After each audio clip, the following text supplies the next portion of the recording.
In my last video, I talked about the quote, we did drink from wells that we did not dig, which is encapsulates the thought that there is those that have gone before us who have given us a body of information.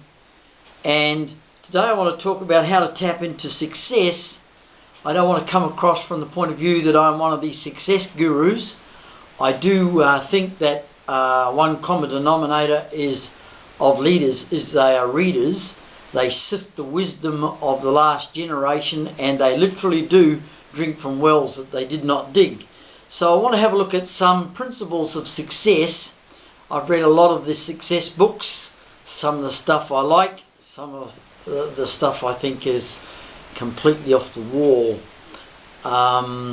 There was a video brought out all about you draw stuff from the universe, all a bit way out there as far as I'm concerned. But let's leap into this and see if any of this content-rich information is helpful for you. And I'm doing this from the point of view that at the conclusion I'm going to tell how I put this into operation in one avenue of drawing upon other success, which has become success for me. It's taken me until I was 55 to start, so I'm a late bloomer. So one of the things success is different for different people.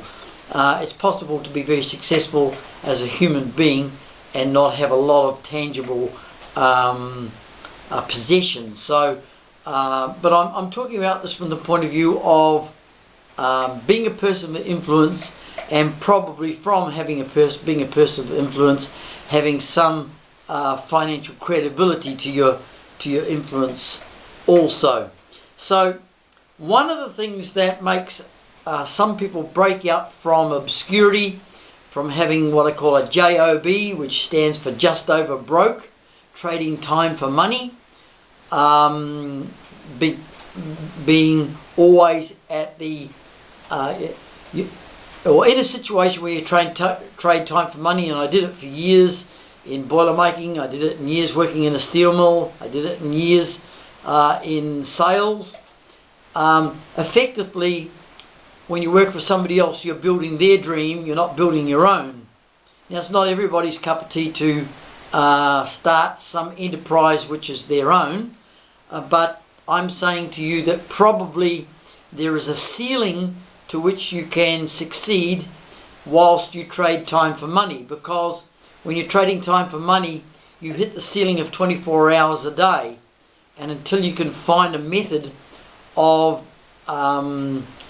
income generation or influence generation, not a generation, but a platform for having more influence than 24 hours gives, then perhaps you won't become as successful as you might have been if you'd tried some different strategies. So one of the things that I notice about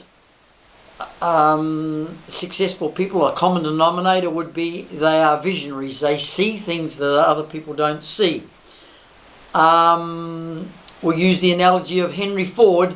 He saw that the motor car and the piston-driven engine was a better way of transporting humans than a horse. But he had objectors, and they had very good objections when they would say, well, there's no roads to drive them on, there's no petrol pumps to fill them up. Nevertheless, he could see that the days of the horse were numbered. I'm looking at my notes here to stay on track.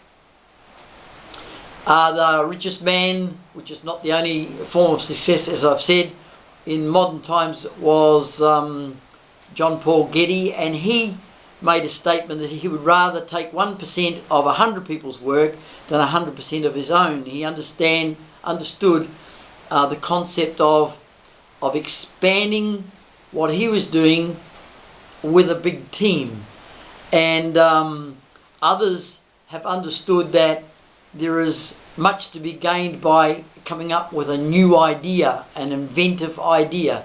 Henry Ford invented an idea. All inventions are an idea to begin with. two guys trying to work out how to rate girls came up with Facebook. It was an idea.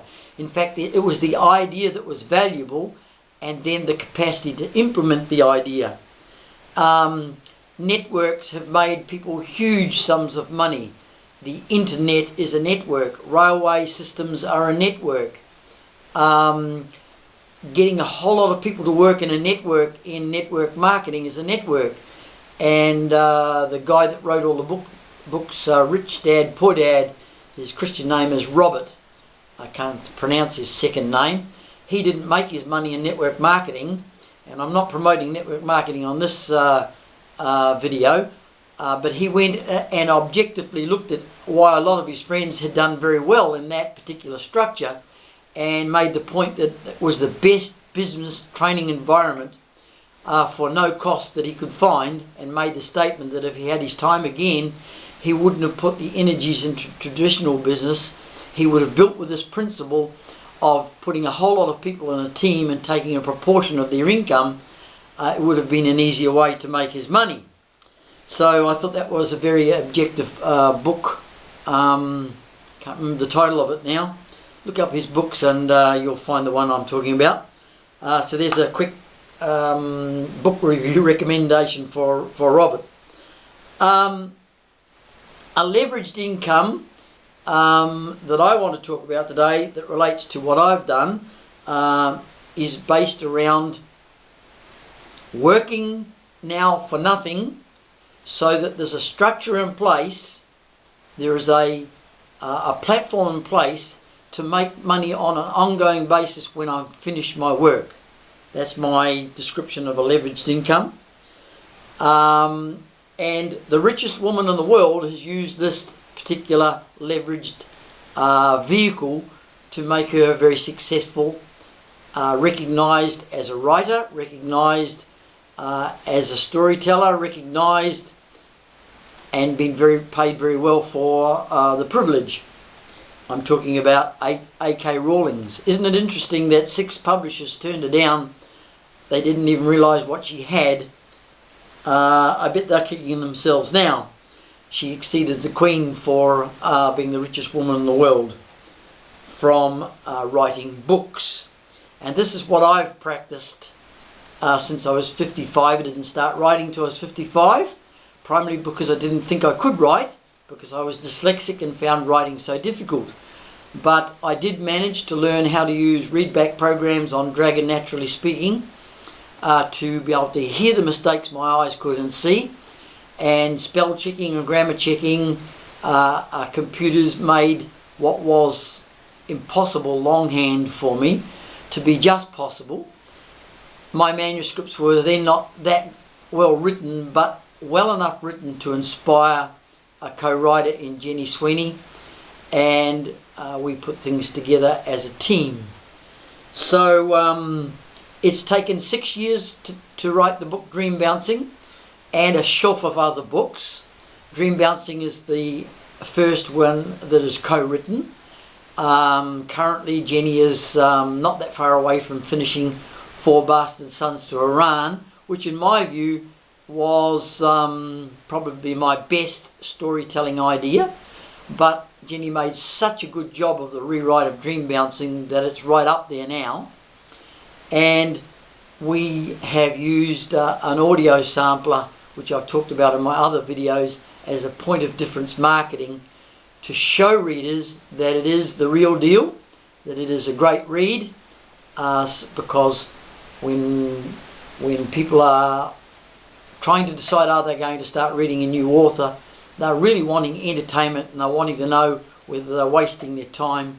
Is this what they really want? So our audio sampler and the narration of Aileen does a great job, and that can be found on the website www.allonewordgradedreading.com, and my free children's story content is there for children's stories and for second language students to help them come into the computer world, the internet world, more easily than they might have without having some English resources. So when you get to the site, it looks like an English resort for overseas students, but really it is a platform for doing that, but it is also a platform for me to promote my books, and hopefully you will find them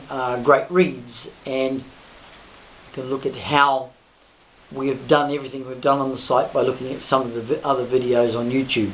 So from gradedreading.com, I wonder whether you found that particular video interesting. We're going to do another one now, which is also interesting.